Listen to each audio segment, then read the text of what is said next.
The moderator of this discussion will be Eduard Gröller. Eduard Gröller, known to many of you, he is a professor at the Institute of Visual Computing and Human-Centered Technology at the TU Wien, and also an associate professor at the University of Bergen in Norway. He is here as a key researcher of VRVis.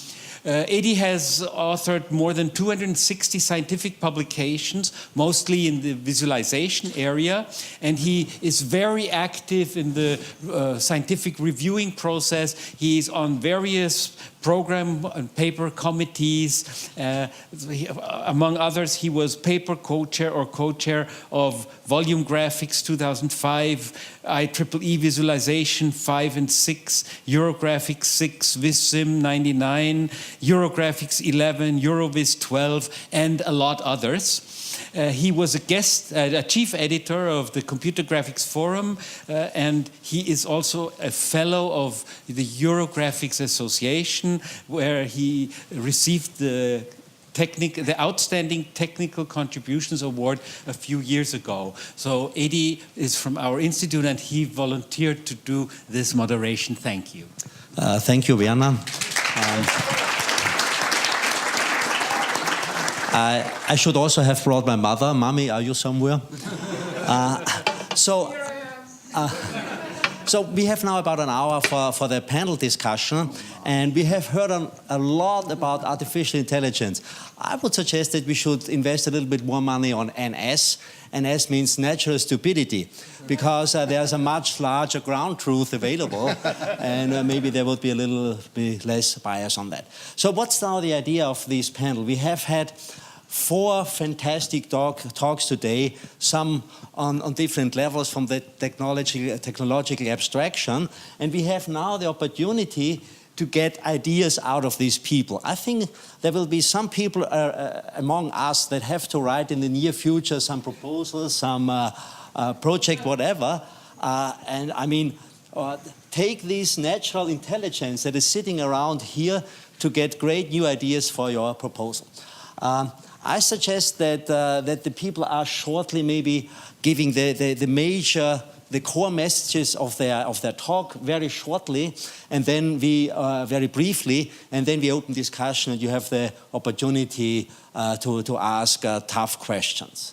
So with whom do we start? Maybe not with Andrew, because you are lively. Do we start in this order? Yes. Okay. All right, I keep trying to imagine what it would be like if Andrew Glassner were a pessimist.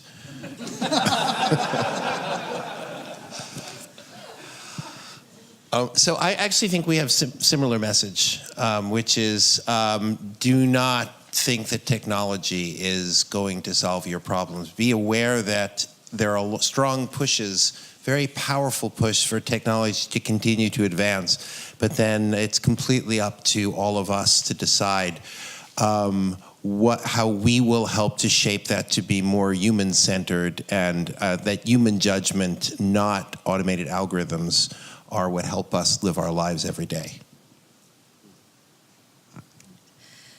So you mentioned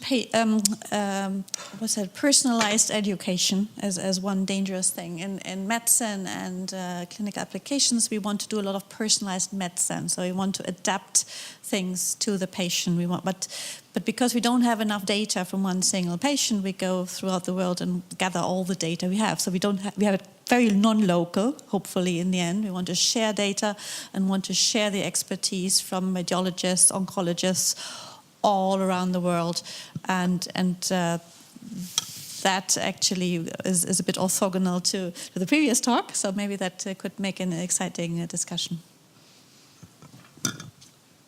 So I spoke about science a little bit, and I think one thing that we all question us about is what does it mean to be a scientist in these days where we have this fourth paradigm, these data-driven kind of things. How important is it to work with explicit models, with knowledge that I try to understand something? There are people that have good arguments to question that completely, yeah. We have all these systems that don't give a shit on any explicit model. They just give you answers, and they are great. So yeah, why do we need them? And I think what you should take home is that this is just a phase, and I'm still convinced that there is something in understanding something and in trying to explain something and to build on some knowledge that somebody else has, and I think we would not be wise to give that up. I talked about kittens and how cute they are. I talked about why unchecked the digital learning systems that we're using now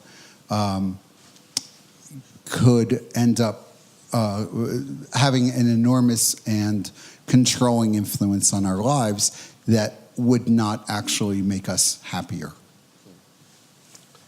Okay, so thank you.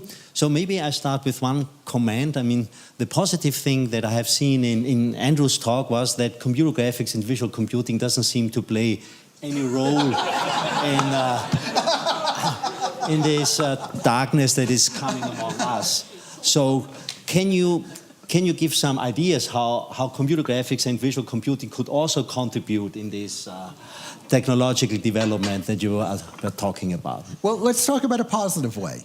Let's take a cue from Ken's talk. Suppose that I could put on my glasses and the world was brought to life for me by environmental artists.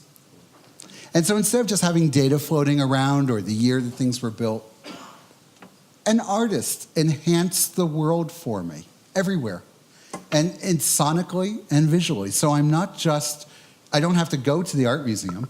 I don't have to go to a sculpture. The world is sculpture. I look at the clouds. They are sculpture. The sounds I hear are music or a form of auditory music. So I could have a little thing with me right now that just makes the world more beautiful all the time. Okay, right. I like that. For you. I mean, maybe not for everyone. So You would have your own glasses, and they would be beautiful in the way that you choose.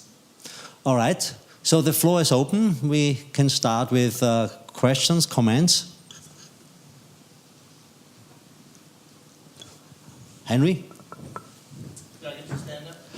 Henry, please stand up. And Henry is a good example. I hate the idea of people sitting down when we can't even know sonically where you're located. Okay, so if I could put another plug, please stand up so we could look at you. Okay, I think we have a first world problem here. The whole world should be so lucky that this is what they have to worry about. Okay, I think that we live in the best of worlds ever. Ever. It's never been better than here, and we've never had a more positive situation than today. And this is despite the fact that I cannot say the name of the leader of our country. Don't do it. Okay? Okay, despite that, I think this is very best, and I'm willing to argue that it's never been better in almost any statistic that you could give. And finally, my evidence is that we don't believe most of this is because most of us, despite being more aware than 95% of the world of this coming doom, go around and when you ask them, are you happy? Or when you look at them, do they seem happy? The answer is, yeah, pretty much. So that's what I would like to have response is. I don't think this is so bad. Okay, any comment on this positive attitude?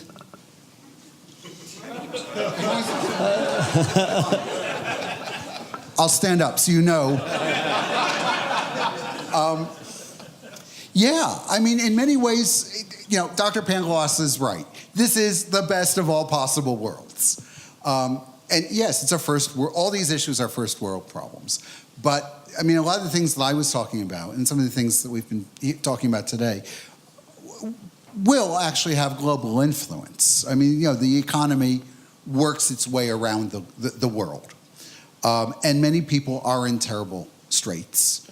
So But we have it good. You know, we're healthy. We have full bellies. There's a lot to be grateful for.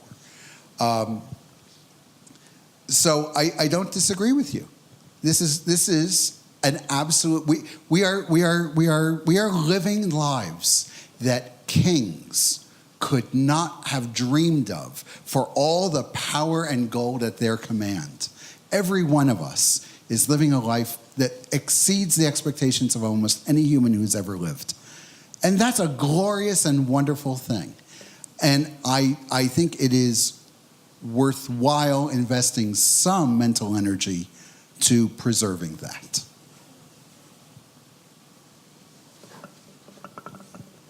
Okay, maybe I have a question to Julia.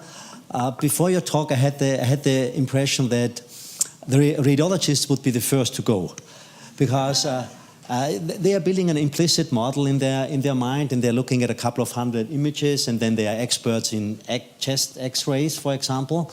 And this is a black box approach where it's difficult to externalize their model, and that seems that can be done by a machine learning system as well. I mean, and maybe it's trained not by one radiologist, but by hundreds, millions of those. And then you were saying radiologists are learning Python.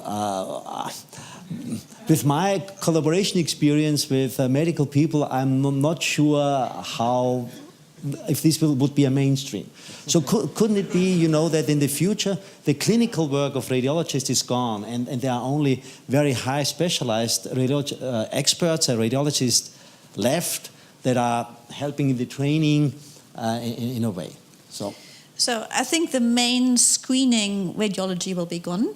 I think that because everything we can hope to solve with machine learning, which is easy but tedious, time-consuming, radiologists don't want to do that. It takes the time of valuable time they could spend with patients or looking at more difficult clinical problems. So they're actually, now that they start understanding it, they're supportive. The other thing you need to know about radiologists, I know it's the case in Germany, probably in the UK as well, is the more throughput they can have, the happier they are, because they earn more money, basically. Mm-hmm. So everything that increases patient throughput, that's why radiologists are our first customer, actually, that they're happy about.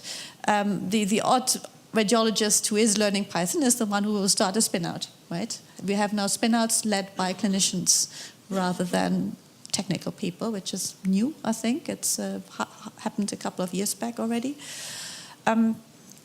I just have like a little bit of an anecdote. I told somebody over lunch, I think, that we looked at colleagues of mine, two radiologists, sent out 70 lung nodules to about 100 radiologists worldwide, and basically got 100 different answers for each of those nodules. So they are not complete experts. There is a higher degree of uncertainty. Some radiologists are highly specialized. Maybe 3% of all radiologists can actually do that job for that particular problem, because they look at lots of other things. They look at breast cancer or other things. So I wouldn't trust one single radiologist. I believe in kind of having a bit more. You don't get a consensus ever, anyway. So you have to look at things like majority voting and the really simple machine learning things there. And I think if we can teach them to do their job better by telling them the outcome of the patient, then they can go back in time and retrain themselves, which is as important as training a better algorithm. Mm-hmm.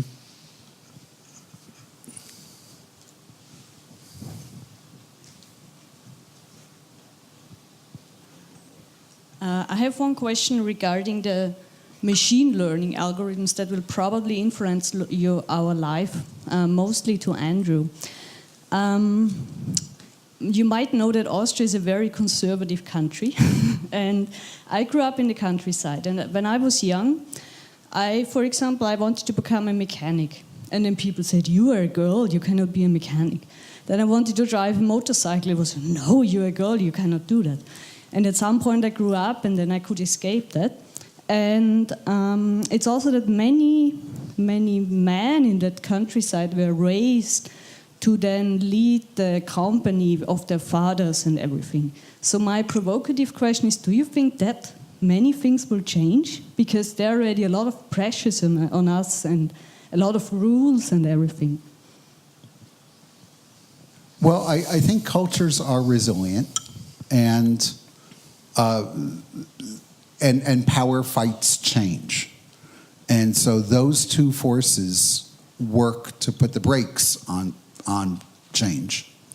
On the other hand, capitalist societies seek profit, and if change will bring about more, then that is a force for change. So I don't know enough about where you grew up to be able to say how those forces will balance. It may be that the forces of tradition and that are resilient to change will dominate, and maybe they will dominate for a very long time. Or maybe they will fall by the wayside very quickly because the forces for change offer an alternative that people like yourself would embrace.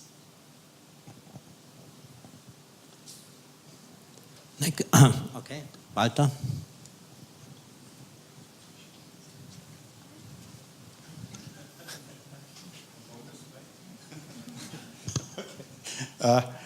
I'm trying to bridge between several presentations. Julia, we were asking for more data, okay? And Oliver was also producing more data to have enough training for these systems. My question would be, is this a solvable problem at all? Do we all, in all cases, have enough data to cure a cancer, for example, okay? Or to steer an autonomous car? Or shall we look for something else that the system can learn, namely causality, for example? I think this relates also to the other. So I think people quite often mix up correlation and causality. That's a big problem in the community. And one of the things I try to show is that you have to do something with your findings. You have to infer something. So that goes more into reasoning, into rules-based systems, into bringing in a prior from an expert. And that's why it's important to have a human in the loop, to have a driver in an autonomous vehicle who can hit the brake because he sees or she sees a ball coming across the road and knows there is bound to be a child running after that. This kind of thinking, which we are learning in driving school, we still need that. And the same for a radiologist who has to make a call at some point, yeah.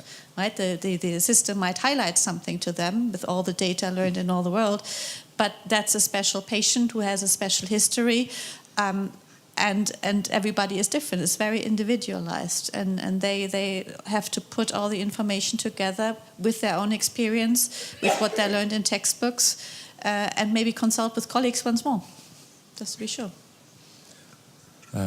I guess it was mentioned more than once today that what we call artificial intelligence or machine learning are these brute force approaches that we are using today. And as you already know, maybe that the concepts for them were developed a long time ago. Yeah, so I don't see a principal barrier that future machine learning systems would really get more intelligent in the sense that they are much more able to generalize, to get some concept knowledge, and then would be able to use much less training data to train themselves and to understand, which would make them even more powerful and maybe dangerous. Who knows? Yeah. So there's one instance of machine learning that is hyped today, but that does not mean that there are not better ways coming up quite soon. Yeah, I completely agree. There is, for example, if you do tracking, okay, many of the systems do tracking, but they do it on each individual image, although they know already beforehand if somebody goes into a room and the room is empty before, then if the person comes out, you know who is coming out. So you don't need to capture all the particular data of this person again in order to find out who is getting out of the room. And that's the same thing for tracking in many, many cases.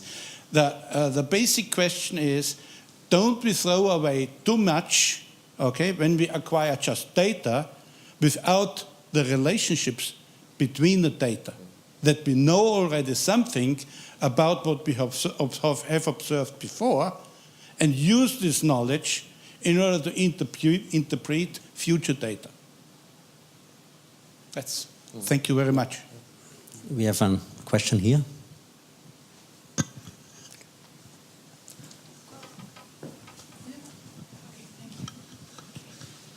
Yeah, it's more of a comment, but I'm curious what you think about it. Maybe I'm naive, but I think to avoid your, Mr. Glassner's world, the European or EU's GDPR is a very good way of starting. Maybe I'm naive, and I know there are, for example, restrictions for medical research that you maybe can tell a whole story of it are not good and maybe too much restrictions, but for our data and daily life, I think maybe that's a good way, I guess. I know we're giving a lot of data away on a voluntary basis to private enterprises, but yeah, so it's just more of a comment and what you think about it, maybe also from the outside of Europe and from, yeah. I think data ownership is a very interesting problem because a lot of our data is not clear who actually is the owner. So when we install an app on our phone to measure our heart rate, I had actually the option to decline whether my heart rate goes sent to Apple or not. I had the choice. Quite often, if you sign up to Google, it's in the user agreement that you write off all their data for their use, and it's not clear whether you still own the data for me right now or whether Google owns it, but they can certainly use it. With patient data, it's also not clear. Somebody mentioned public money, public code. If it's a national health insurance service, and Austria will have a mixed system, but the UK is mostly public, it's actually the taxpayers' data we're looking at because they paid for the radiographer, they paid for the hospital, they paid for everything. The patient could say it's their data because it's their body that's been imaged. The radiologists quite often think it's their data because they kind of commissioned the data. And it's not clear who actually owns the data. I think if it's anonymized, and that's always, data is never fully anonymized, it should be less of an issue. When I studied computer science a long time ago, we learned about data protection information law, and there we were taught at the time that data should only be acquired for a specific use and has to be deleted after that. I think we've gone completely away from that. I think data now exists in perpetuity. But yeah, it's data ownership. GDPR doesn't solve the problem because you still have to establish who owns the data. Okay, Alexei? I have a small question to Mr. Deussen. When you just talked about abstraction, I was thinking, what's about the abstraction? Can you potentially go from the already nice, realistic image even to some extrapolation? So did you do any experiments on that matter? You mean to make the realistic image even more... even more abstracted, yes. Oh, yeah. I mean, when you say that, I immediately thought of Google's Deep Dream, yeah, this kind of association machine that tried to fit all kinds of patterns to like the faces to clouds, yeah.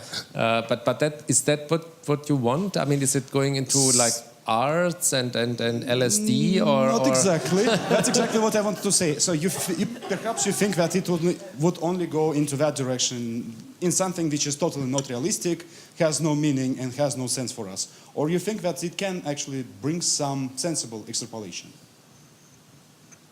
Well, how to say? I mean, I like very much what Andrew said. That the good thing of abstraction is that then we add whatever kind of content emotionally and all kinds of other things to the abstract thing, and that's my motivation. Yeah, give space for all these kinds of things, and this is why characters that are abstract are it's much easier than to attach to emotionally. Yeah, and I don't see like that if you go in the different direction that you will get some kind of similar effects. Yeah. But of course there are many ways of abstraction, many ways of it's a big space, and we explore just some little pieces of it. Yeah, I mean, for example, in non-photorealistic rendering, we try to mimic what artists do. Nice, because they worked a lot on these questions and found pretty good ways to do these kind of things. But for the computer, you could find completely different ways, styles. Okay, thank you for your answer. So maybe Alexei was pointing to going from a tree to a Christmas tree. So this is generating emotion. Can you in your talk had on this future reality, you were pointing out that you can overlay reality with additional information. And I like that very much. Whenever I'm hiking, I would like to know the names of the mountain peaks. But would that mean that then in the future, if you have these gorgeous overlays, that the real reality is becoming dull? Who would ever repaint the apartment when you can virtually, digitally change the color? You don't need a nice color of your car. You are painting it with the most economic, feasible one because you can get any color you would like anyway. So I don't understand the point. So do you foresee that the real reality will then be cheaper, more economical? You know, you don't have to do fancy architecture because that is all digital in a way? There's this concept that you have here of real reality. And I think that the reason that I take issue with the premise of the question, and it's important that we unpack it, is that real reality keeps changing based on our technological advancement. So someone from an earlier time would look at our architecture and say, well, that's not real, because in their time that couldn't even be done. Or they look at our TV screens, or they look at our phones, or they look at our shoes, which would have been technologically impossible a century earlier. Say, that's not real. You replace something real with something fake. So the reason that I say this is when everybody looks at the car, and they all see this color, that's real. And it's real because we're all socially saying we live in this socially shared world. If we had made some decision for whatever reason that everybody who looks up at that screen would see something different, maybe we could do that, but we couldn't have this conference. The only reason we're doing this is so we can come together and discuss something.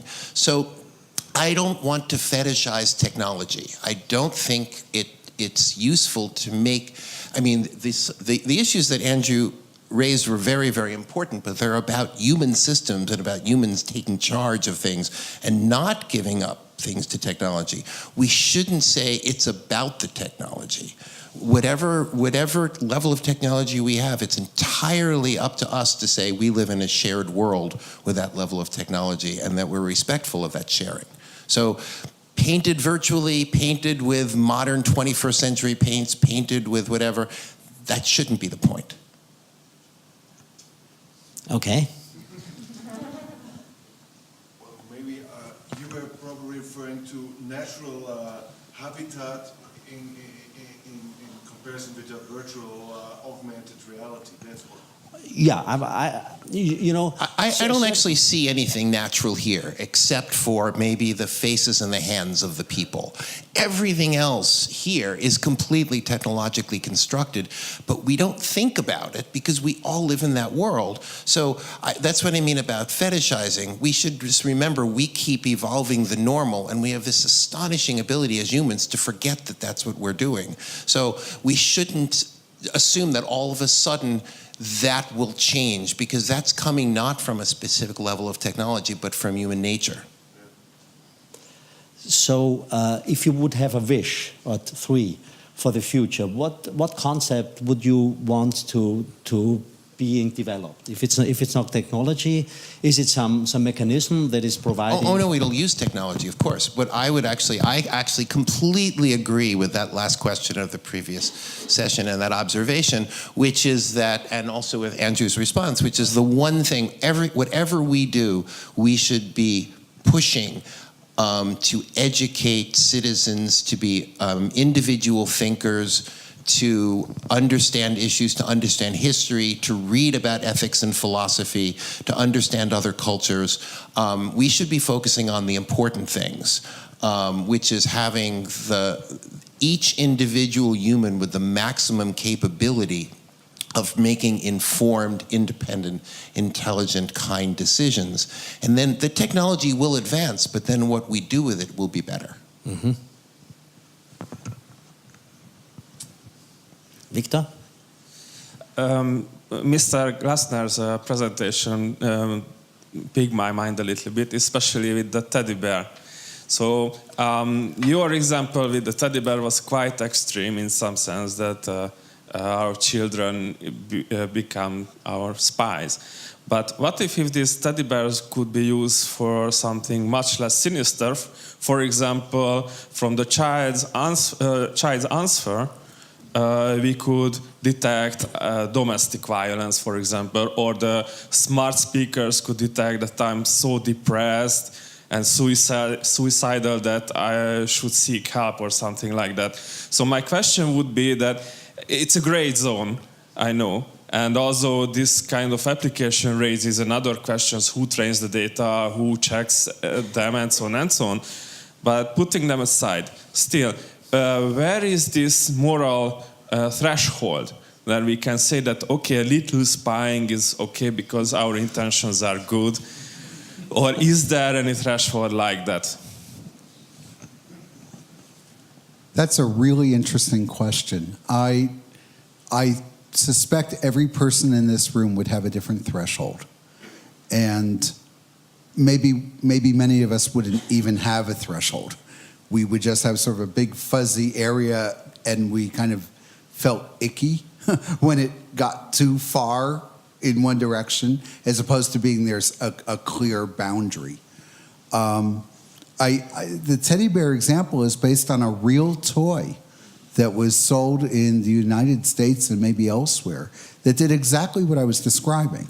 It spoke to the child would reply, the reply went up to the cloud, and a CNN or an RNN or something constructed a reply, and that came back down, and the toy made the reply. And the company at the top kept both sides of the conversation for its own personal use.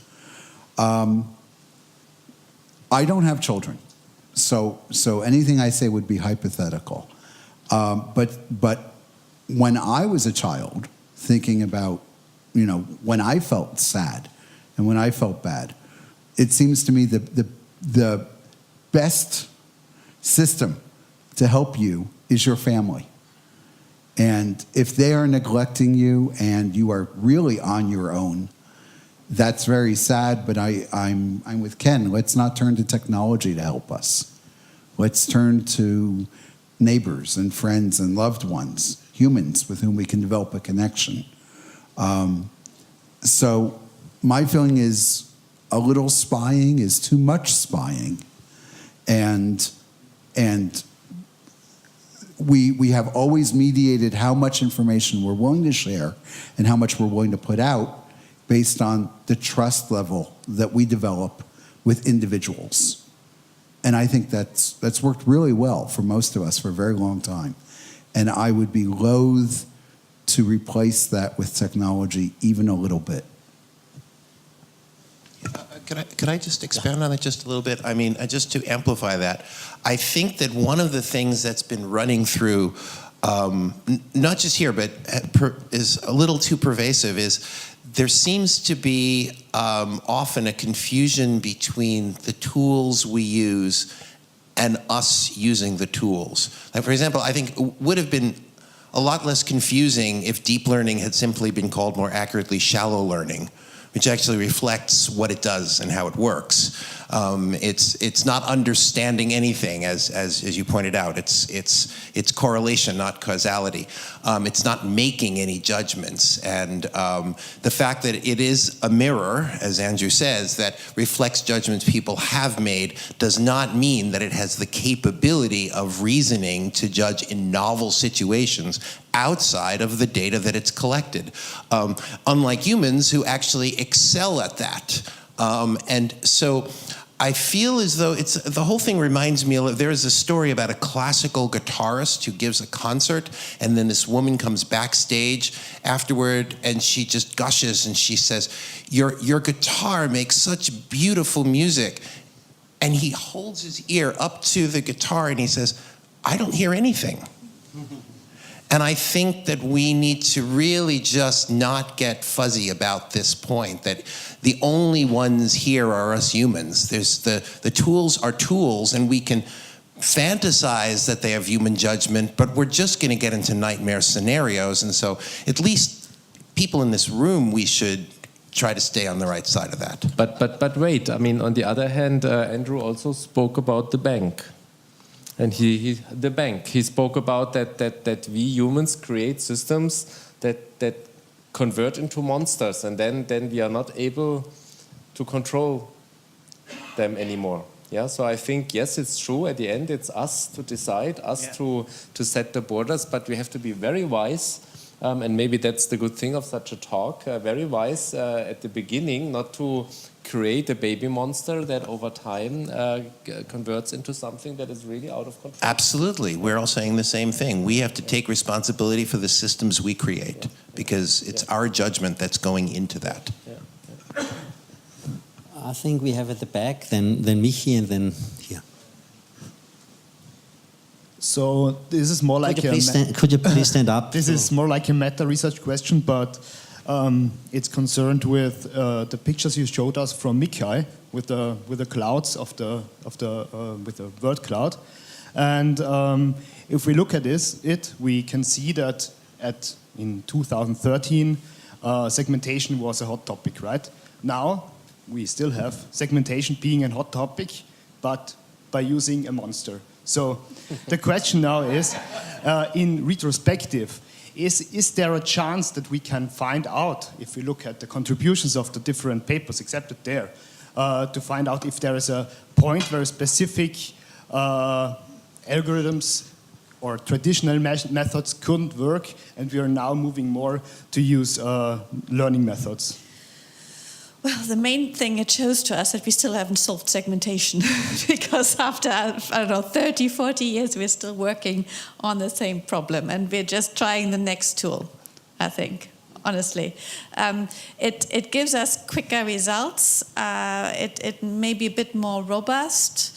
The learning curve of graduate students is much steeper, so they don't have to go through all that image processing training. And I once heard, and it's absolutely true, to understand computer vision, you have to know computer graphics. To understand medical imaging, you have to have knowledge of computer vision. So in the end, we have to go all back to mathematics at some point to understand what we're actually doing.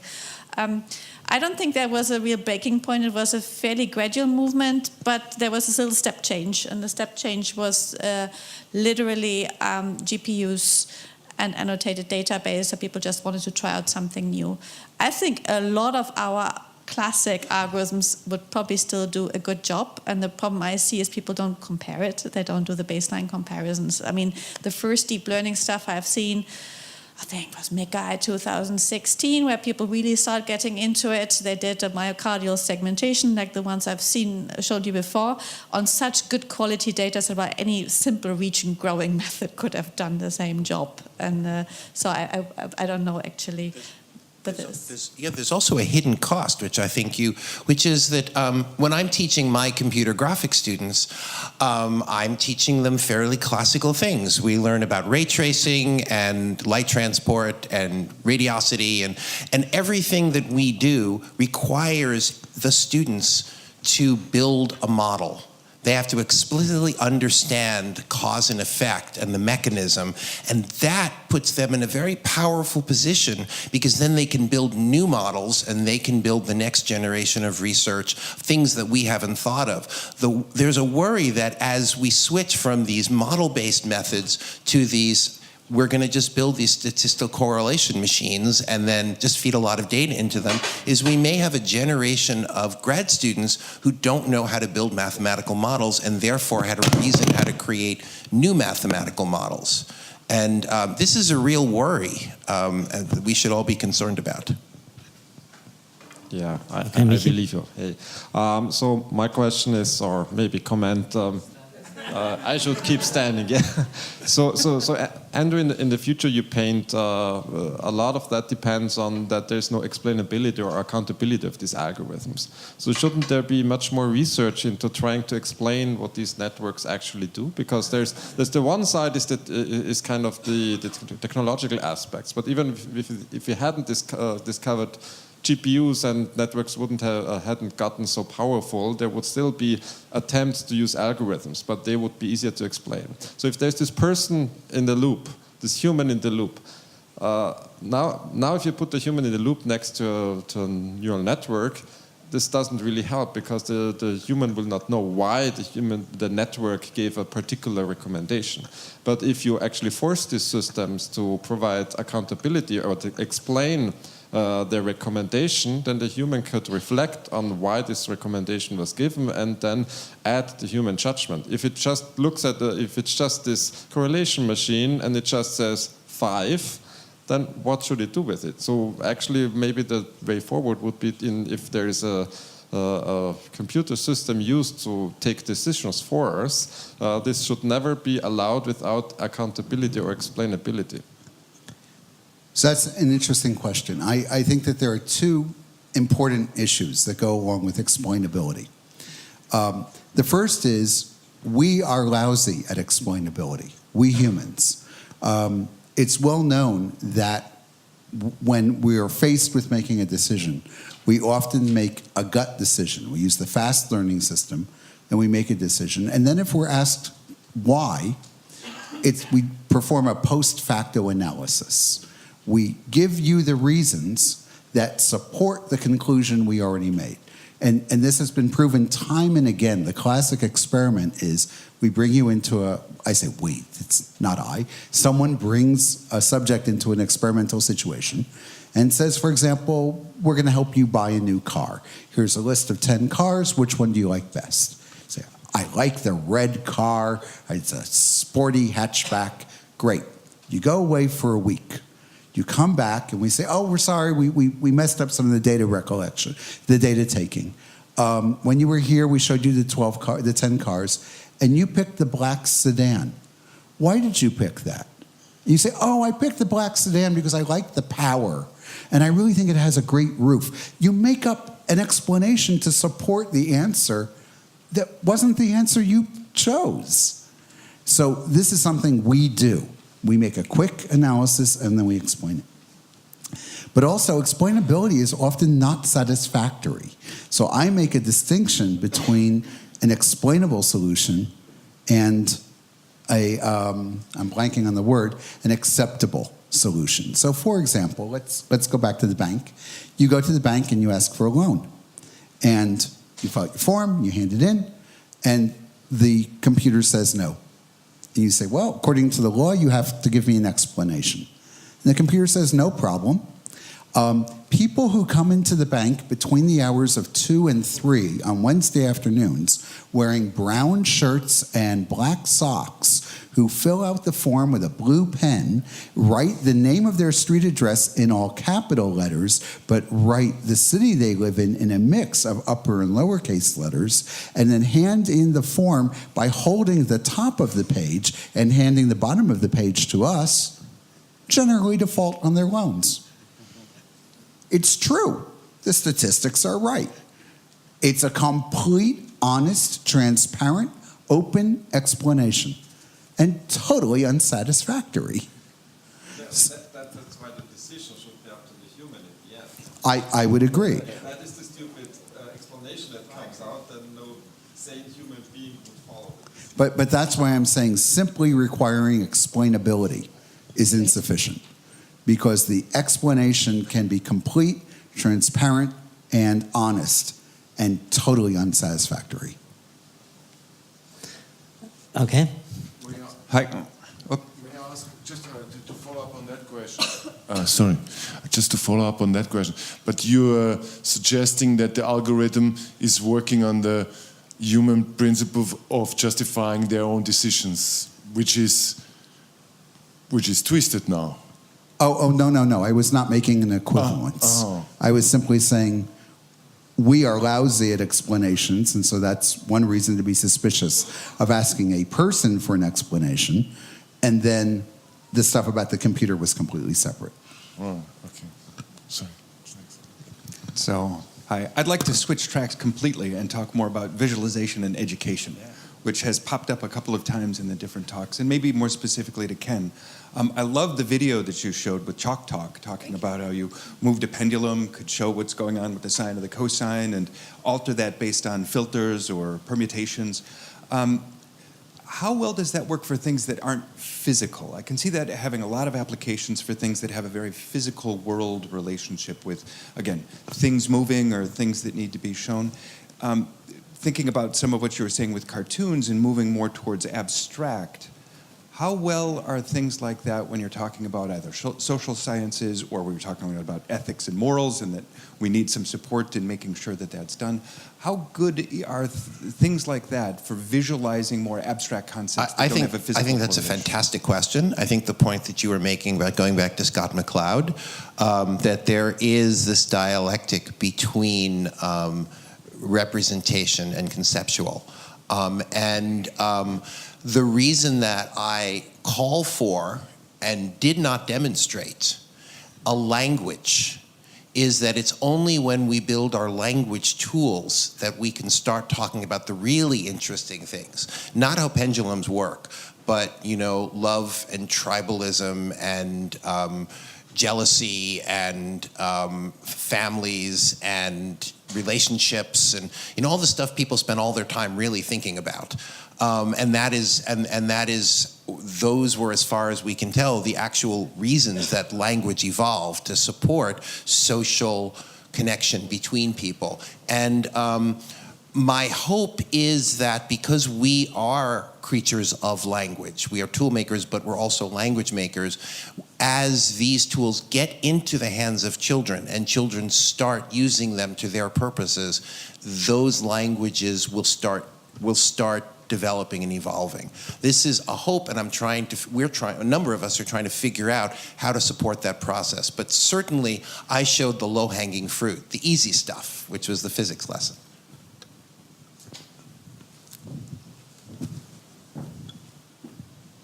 This is the benefit of interaction. I love that question also. And when you were showing that demo, which of course I loved also, it reminded me of two things. One was Ivan Sutherland's dissertation from whatever it was, 1962, on Sketchpad, which I suppose most people have seen, has some similar basic things. And the other is Alan Kay's ideas about Dynabook for children.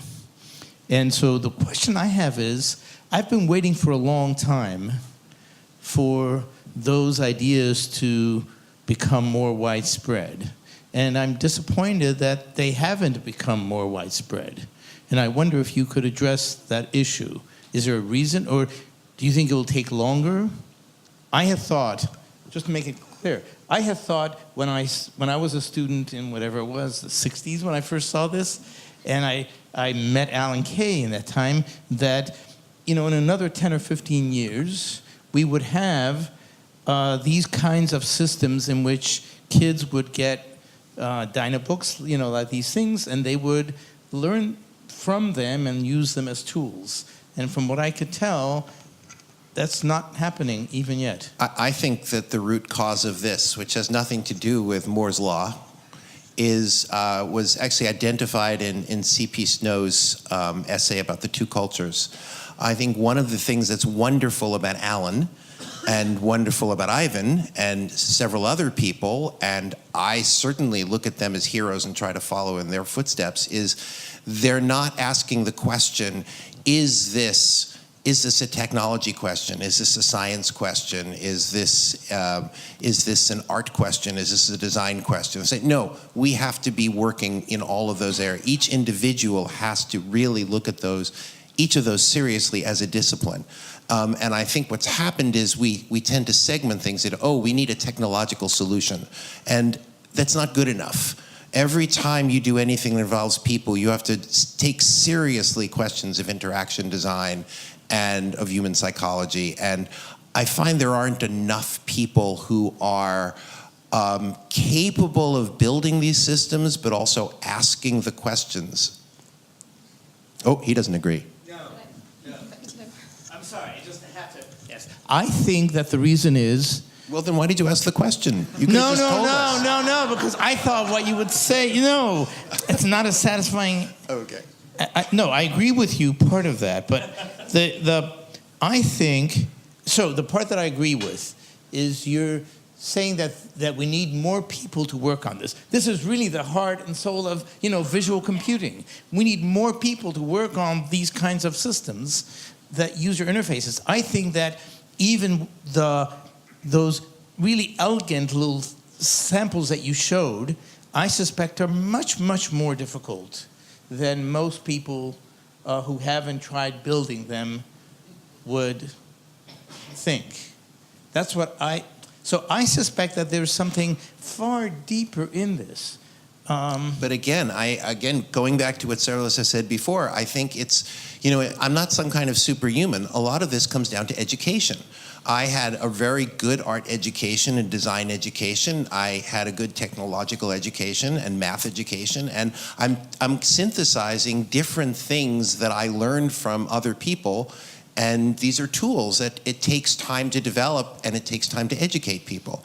So I think if we actually didn't segment out our education, saying, oh, I see you're an engineer, I see you're an artist, but instead we said, no, you really need to be exposed to these things. It was the sort of thing that I think was raised before when Andrew was talking about, the tragedy of Brave New World. That we identify what you're supposed to learn, and then we basically create the conclusion. We really need to think seriously about the general version of a technologically enabled liberal arts education as a long-term commitment to our young people. And then this won't be really, really hard for a lot of people. It'll be something they'll have been educated to be able to understand and to iterate on.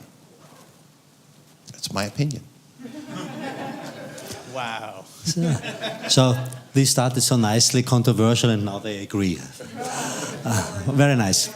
So since we're here also about visual computing, and I have a data visualization background, and having spent time at the bleeding edge, as I would call it, trying to come up with new representations, I really see visualizing machine learning or all of these algorithms, which are very complex spaces, as the next challenge for people doing data visualization, and actually where you get to really live out all the things that seem very bizarre or very, why would a general user want to have these capabilities? Here you will have really a good use case where you want to have very powerful, complex visualization systems because the problem demands it. So I was wondering how the panelists felt about there is a need now to bring what we know about data visualization and apply it to these questions now of big data and machine learning. All right, so I'll go first. I think that's a great idea. I think there should be lots of that. So taking Oliver's mention recently of Deep Dream, I don't know if you're familiar with this. You take an image and you run it through a pre-trained, typically a pre-trained classification network. It's been trained on something like ImageNet, which you were talking about. So it's 1.2 million images of dogs and dolphins and glasses of water and horses and cats. It's, just there's 1,000 categories in ImageNet. So you've got this big machine, and you feed it a picture, and it tells you what it is. So in Deep Dream, you feed it noise, actually there's a couple ways of doing it. So you can feed it a picture, and then you look at the outputs of several of the convolution layers. You look at the channels, and you ask the filters, how excited are you by this picture? And any filter that says, I'm a little excited, you then use backpropagation not to train the network, but to change the pixels of the input picture so that filter gets stimulated even more. So, for example, I wish I had some pictures I could show. Actually, I do, but I'd have to get them off my laptop. So I can show you later. But so like I have a picture of a frog. And you start off with this frog. And the network, which is looking for organic images, sees a little splotch of pixels, little blue pixels that to us all look the same, but the ones in the middle are darker and the ones on the outside are a little bit lighter. And the filter that's looking for eyes says, ooh, I like that. And so we use back propagation and we amplify that.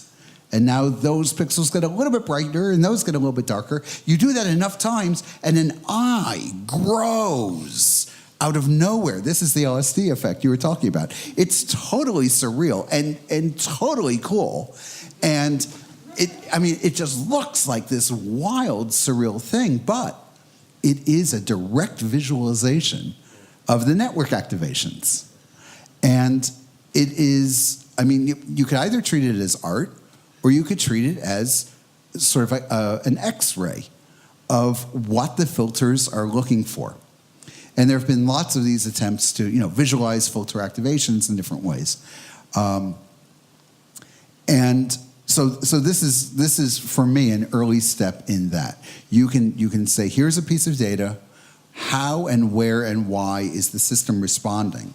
And that can help you make sense of the final conclusion because you can see what filters are firing, which ones are not, and where. And you can actually sort of make an argument for, oh, that's why it thinks it's a frog.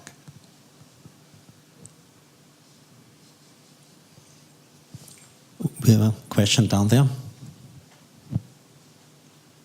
Thank you. I have a question mainly for Ken. Augmented reality is very different than VR and holograms.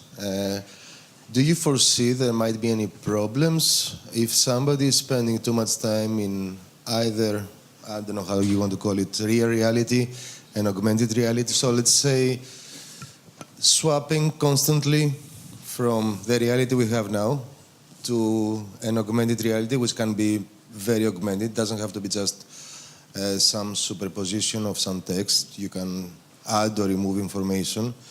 Do you foresee any potential problems, psychological, health, mental problems? I spent a lot of my childhood reading paperback science fiction books that were given to my brother and myself by our Uncle Lou. Countless hours, and the time that I wasn't spending reading those science fiction books, I was spending glued to the television set. So I pretty much spent my whole childhood in virtual reality. So I think that children are certainly drawn to these fantasies. I remember reading in one weekend the entirety of The Once and Future King, and when I was 12 and, King Arthur's whole world getting absorbed in my head and kind of crowding out reality for a while. And I think that, of course, we need to be responsible and we need to monitor it, but I think that children actually are fed by fantasy, and they certainly need, as Andrew points out, they need loving families. They need real human beings who care about them. But I don't think that the fantasy ends up replacing the reality. I think they use it to learn. I think we all use it to learn when we're children. So the fact that it happens to be VR or AR is not the essential point. The essential point is we have to really understand the processes by which children really understand how to learn about the world and how to create their own worlds and treat it for what it is and not focus on a particular modality of technology because that's not where the answers will be. And maybe also the education sometimes focuses too much on these intelligence and reasoning and so on. And another question would be, how do we learn all these social things? How do we learn to keep that anchor that keeps us in a modest way of working? How are we able to learn to have good relationships? How to survive in a complex world and keep all these basic things that defines us as humans? Yeah. I think that's also a question that, in addition to all these other things, is very important. I think one of the ways we do that is fiction, and even as adults, by reading and movies and plays. So, I mean, I will never be a rock star. I simply won't, but I can watch a movie about a rock star, and I'm informed about how they live their life, or at least how one person who is in that position. To me, you're a rock star. As is everyone here. But allow me to clarify. I will never perform on my piano at the London Philharmonic. I've lost my train of thought. Oh, yes, fiction. So I think that by reading and watching television and watching movies and plays and all of the fiction that we consume, it allows us to enter other people's lives and other states of mind. And we can ask ourselves the question, and it's sort of the fantasy that you were talking about, Ken. It never goes away. And I can say, what would it be like if I saw the world in a different way? So getting back to, suppose, this famous musician to whom every whim is catered and no one says no, and they live this incredibly privileged life. And it's like, I will never have that life, but I can viscerally experience it. And if there's some part of that I think, that's good, I like the way that person thinks about the world, I can absorb it. And if I see something that I think, that's awful, and I see it in myself, I can excise it. And I think that this kind of informed fantasy is an important part of continuing to be an adult. Okay, I think we need now some time to think about these wise words. I think we should come to a conclusion. I hope you agree with me. This has been a fantastic Visual Computing Trends Day. And that is responsible due to a set of incredible speakers and very nice talks, and of a good audience that were lively participating in the discussion. Those people that left, we have the data, so that's also covered. So thank you very much. We should give a hand to the speakers.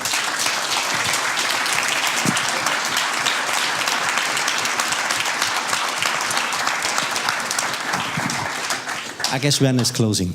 So I just also want to say thank you to Edi for doing this moderation. So,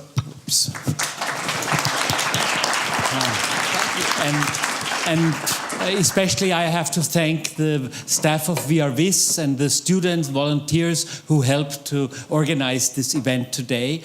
I think this is also...